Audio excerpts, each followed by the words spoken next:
এই যে শুনছো, তোমরা কিন্তু HTML এ টেবিলের অংশটা করতে গিয়ে প্রচুর ভুল করো। আজকে আমি সে আদি টেবিল থেকে যে কোনো টেবিলের দফা রফা করে চলো দেখি, এখানে আমরা HTML টেবিলের ট্যাগগুলো লিখিয়ে দিলাম। দেখো, তোমাদের প্রথমে HTML এর টেবিল করতে গেলে প্রথমে লিখতে হবে টেবল, তারপর টেবল রো, তারপর টেবল হেডিং এবং টেবল ডাটা। কিছু অ্যাক্টিভিটি রয়েছে। আপাতত আমরা এখন টেবিলের ট্যাগগুলো শিখবো। তুমি দেখো, এখানে একটা টেবিল লেখা আছে, নেম, আইডি, আবুল এবং 101। পুরোটা কিন্তু একটা টেবিল, ঠিক আছে। এই টেবিলের ক্ষেত্রে হোক অথবা যে কোনো HTML ক্ষেত্রে হোক, তোমরা HTML5 এর ক্ষেত্রে লিখতে হবে ডক টাইপ HTML, তারপর তুমি HTML শুরু করবা। এটা হলো ওয়েব ব্রাউজারকে বলে দেওয়া যে এটা HTML5 অনুসারে কাজ করা হচ্ছে, তখন অনেক কাজগুলো সুন্দরভাবে বাস্তবায়ন হয় এবং কোনো ধরনের সমস্যা হয় না। তাই এখানে আমরা লিখলাম ডক টাইপ HTML, তারপর তোমাকে HTML হেড, টাইটেল, হেড এবং বডি, এইগুলোর স্ট্রাকচারটা ফলো করতে হবে। তো আজকে আমি শিখবো টেবিল। এই অংশটা দেখছো যে তোমরা কিন্তু টেবিলে কাজটা করতে গেলে প্রচুর ভুল করে থাকো। এটাও একটা টেবিল, যদিও এটার কিন্তু বর্ডার নেই, অর্থাৎ এটা কি আমরা বলবো বর্ডারলেস টেবিল, প্রথম টেবিল সিস্টেম।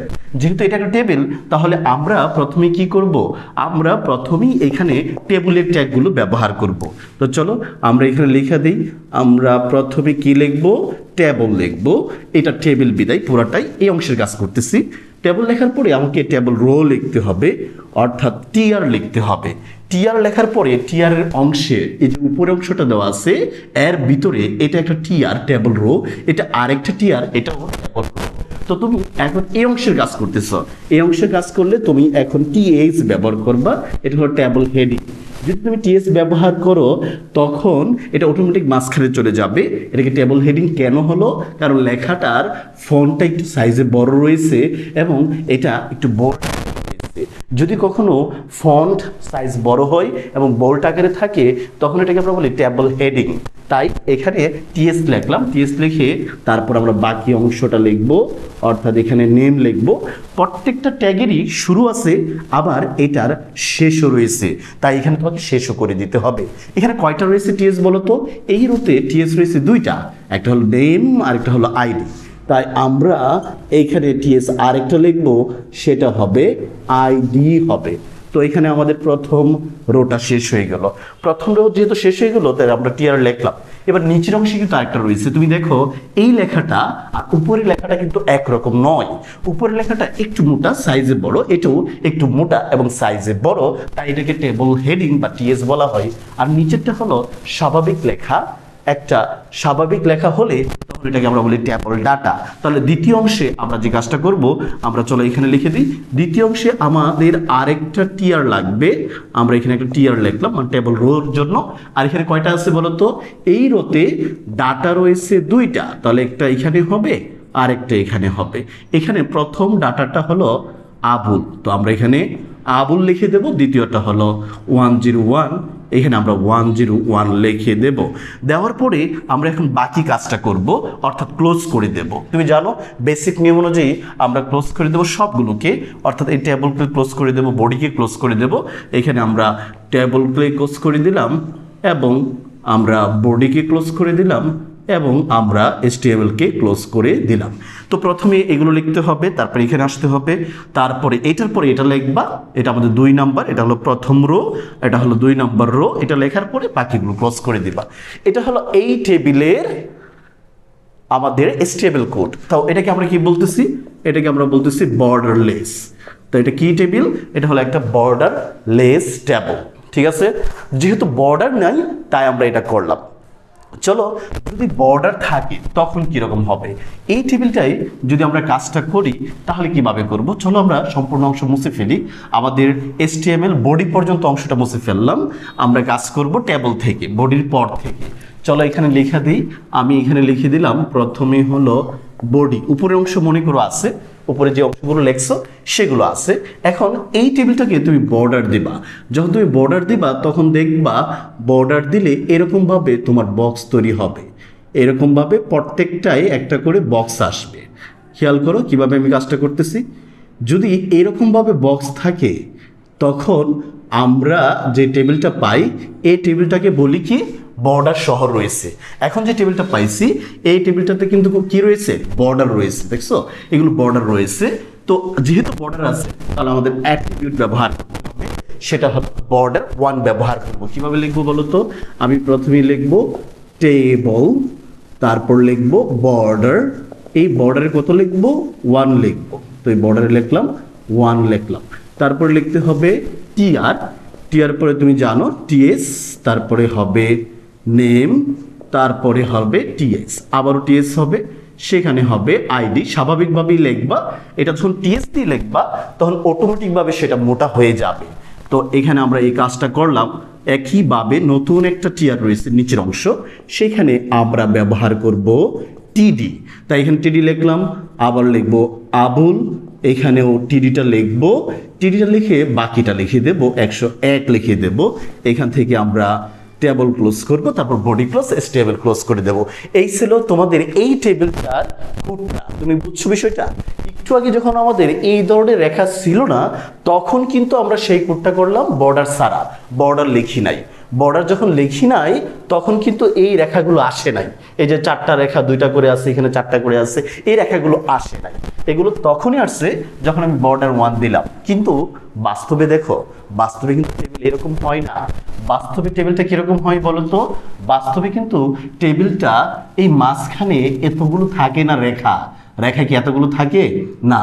আমরা যখন প্রশ্নের পরীক্ষায় টেবিলটা দেখি তখন টেবিলটা হয় একটু স্বাভাবিক হয়, একটা রেখা দিয়ে কাজ করতে হবে, এরকমভাবে একটা রেখায় বন্দি থাকে, আবদ্ধ থাকে। খেয়াল করছো?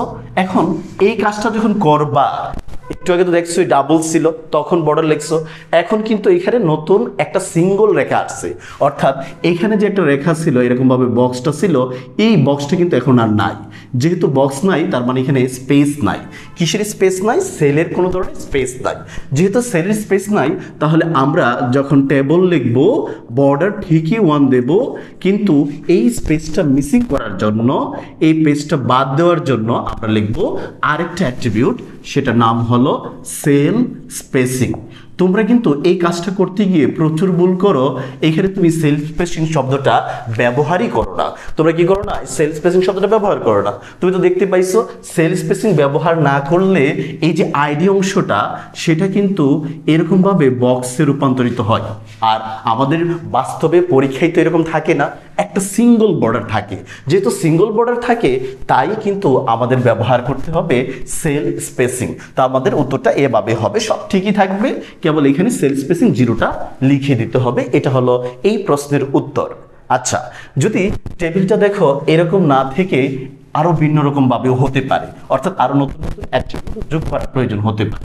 ধরো টেবিলটা লেখা থাকলো এইরকম অংশে, ভালো করে দেখে নিও। ধরো এখানে লেখা আছে এইভাবে,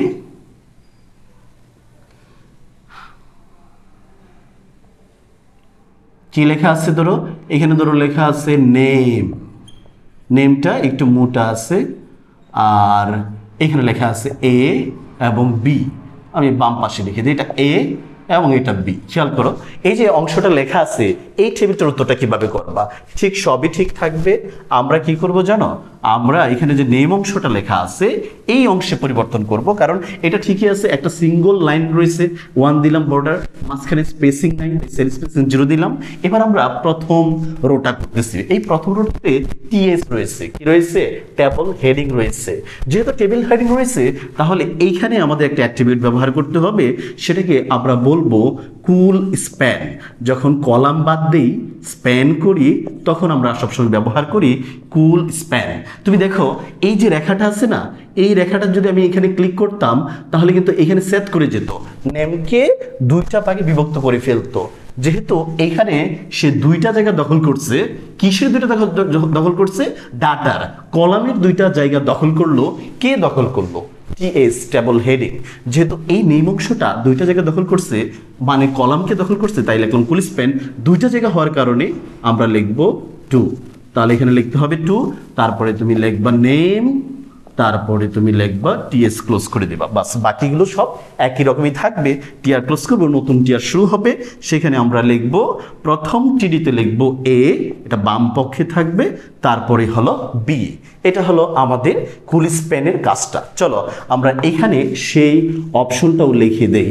কুল স্প্যান এভাবে লিখতে হবে, দুইটা হলে দুইটা, তিনটা হলে তিনটা, চারটা হলে চারটা। ধরো এখানে এভাবে না লিখে এখানে আরেকটা দেওয়া আছে, কি দেওয়া আছে সি, তখন কিভাবে হবে বলো তো? তখন দেখা যাবে এটা তো ঠিকই টিএস রয়েছে, ঠিক না? কিন্তু এইবার তোমার রো, এই রোটা, নেম রোটা তিনটা কলমকে দখল করছে, একটা এ এর কলমকে, একটা বি এর কলমকে, একটা সি এর কলমকে। যেহেতু এ, বি এবং সি এর কলমকে দখল করে ফেললো, তাহলে আমরা বলবো তিনটার জায়গা দখল করলো। তিনটা কিসের জায়গা দখল করলো? কলামের জায়গা দখল করলো। তাহলে এখানে আমরা লিখবো 3। আমরা এখানে আরেকটা অংশ বাড়িয়ে লিখবো, তাহলেই আমাদের এখানে কাজটা হয়ে যাবে। এখান থেকে টিআর ক্লোজ করব, তারপর টেবল ক্লোজ করব, বডি ক্লোজ করব, এভাবে আমরা এসটিএমএলটা ক্লোজ করে দেব।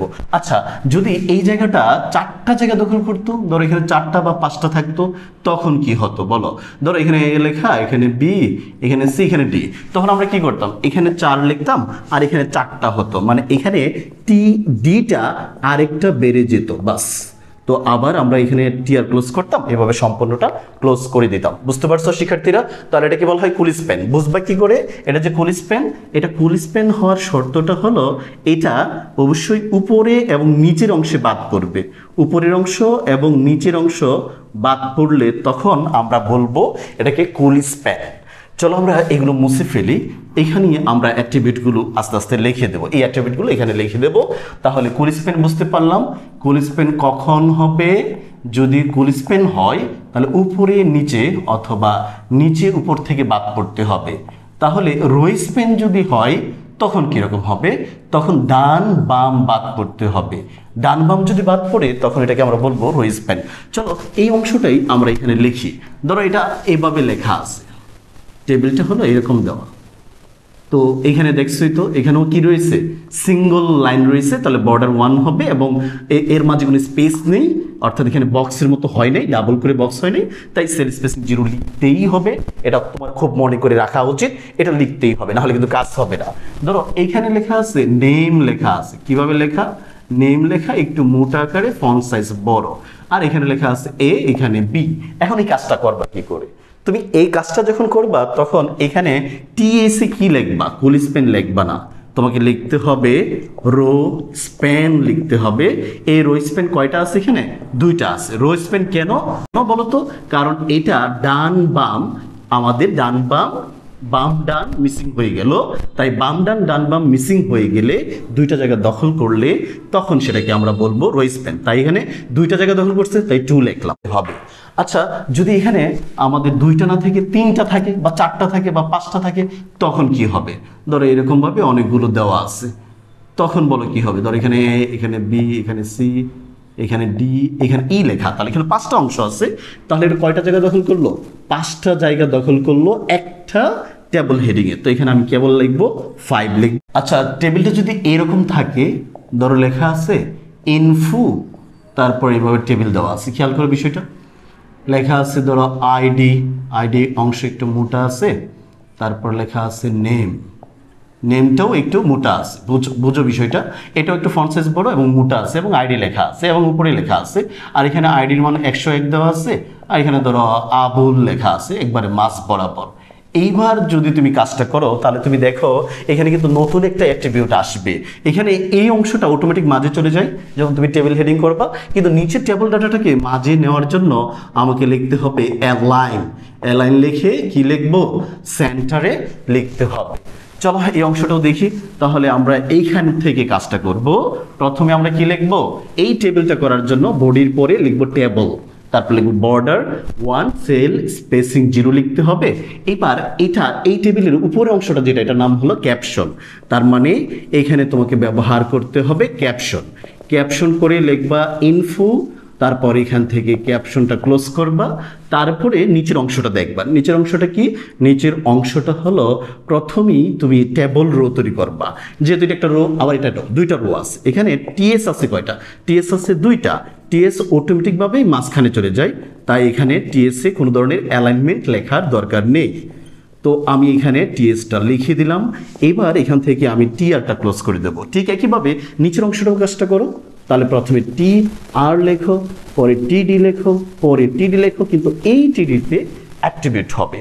এর আগে কিন্তু আমরা অ্যাট্রিবিউট ব্যবহার করি নাই, এটা মাঝ বরাবর আছে, তাই আমরা লিখবো লাইন মাঝে থাকলে কি বলা হয়, সেন্টার বলা হয়।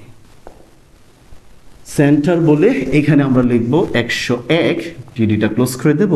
ঠিক একইভাবে এইখানেও আমরা বলবো অ্যালাইন, এবং এইটাও হবে সেন্টার, এবং এখানে গিয়ে লিখতে হবে আবুল। আবুল লিখে এখানে টিডিটা ক্লোজ করে দিলাম। এবার টিআর ক্লোজ করে দাও, তারপর টেবিল ক্লোজ করে দাও, তারপর বডি ক্লোজ করে দাও। বুঝতে পারছো? তাহলে এই অংশটাকে বলা হয় ক্যাপশন, এটা টিএস, এটা হলো টিডি, কিন্তু এই টিডিটা মাঝখানে থাকার কারণে অ্যালাইনমেন্ট লিখতে হবে। ধরো এই টেবিলটাই এখন এই অংশে এই পাশে না দিয়ে 101 এই পাশে লেখা হলো, একবার ডান পাশে চলে গেল, আর এখানে আবুল একবার ডান পাশে চলে গেল। যেহেতু ডান পাশে লেখছো সব ঠিকই থাকবে, এই অ্যালাইনমেন্টটা তোমাকে কেবল লিখে দিতে হবে, রাইট লিখতে হবে। আর এমনিতে লেফট লেখার প্রয়োজন হয় না, ডিফল্ট হিসেবে লেফটই থাকে। তাহলে আমাদের এই প্রশ্ন উত্তরটা হবে রাইট দিয়ে, অ্যালাইনে রাইট লিখতে হবে। তো আশা করি শিক্ষার্থীরা তোমরা বুঝতে পারছো কিভাবে কাজগুলো করা যায়।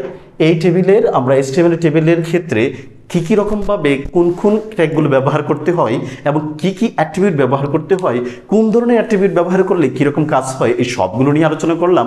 পরবর্তীতে আমরা আরও গুরুত্বপূর্ণ আরও অ্যাডভান্স লেভেলের টেবিল নিয়ে আলোচনা করব। ততক্ষণ পর্যন্ত সবাই ভালো থেকো। আল্লাহ হাফেজ।